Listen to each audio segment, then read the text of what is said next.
Welcome to today's video. My name is Anthony Kinnis, founder of Markets Bloom Trading Academy. In this video, I will be going over some of my experience working at Bloomberg, the world's leading financial technology company.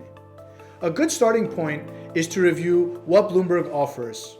You have Bloomberg News, a news agency with staff all around the world who cover the global financial markets. This side of the business includes Bloomberg.com, Bloomberg TV, and Bloomberg Radio, all working together to disseminate important financial news from around the world.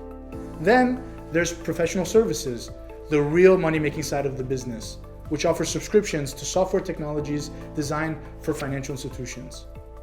Bloomberg's flagship software is the Bloomberg Terminal, an application that sits on the desktops of financial professionals around the world and is used extensively on Wall Street.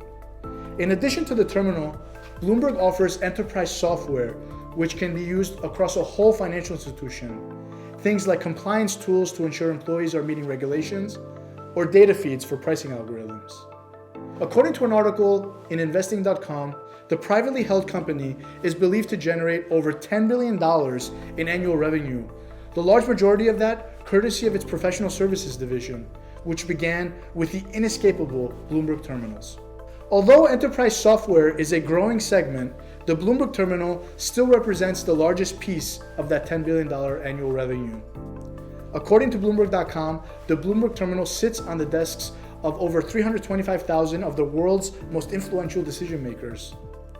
At an annual price of $20,000, you can estimate that the Bloomberg Terminal generates around $6.5 billion a year. That's 65% of Bloomberg's annual revenue. The Bloomberg Terminal might be an enigma for those of you who've never used it. And for those of you who have, might have found it either extremely useful or extremely clunky. It's hard to explain because it has so many features, tools, and portals that span across so many asset classes and workflows. But at the end of the day, an average user might only use 0.2% of all available functions. Bloomberg could be your crucial source for live pricing and trade execution, your news alerts and peer communication system, your engine for your Excel models, and your in-depth analytical tool for identifying trade opportunities all in one.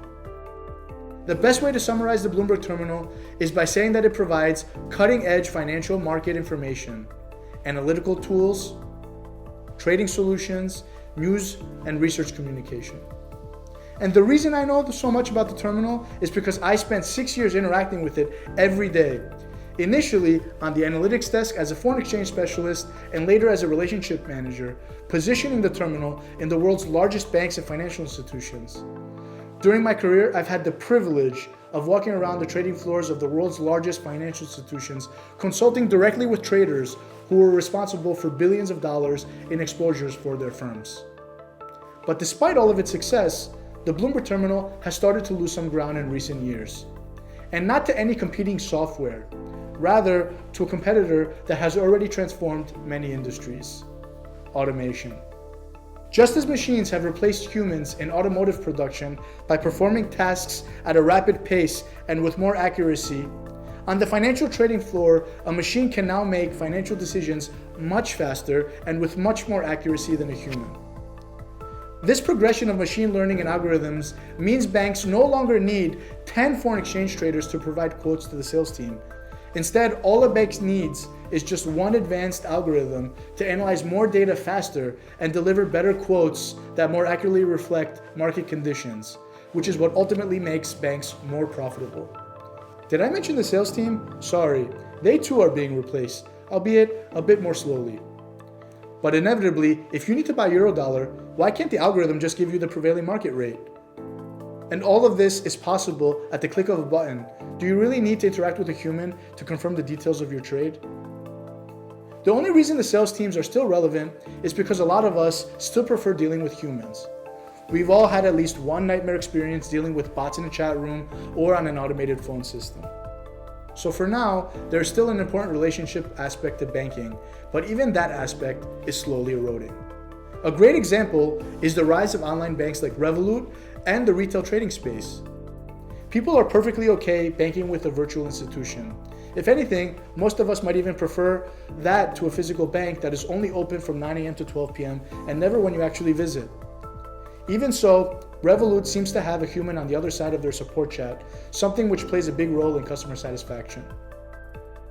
Some of you might be asking yourself, does this mean I should get a Bloomberg terminal to trade? Absolutely not. Millions of people are trading financial markets without a Bloomberg terminal sitting on their computer. At the end of the day, Bloomberg might be expensive and not suitable for everyone's trading needs. What is more important in achieving trading success is making an investment in yourself, learning about risk appetite, developing trading strategies, maintaining healthy news updates, and executing trades with reputable brokers. This is why I started Markets Bloom.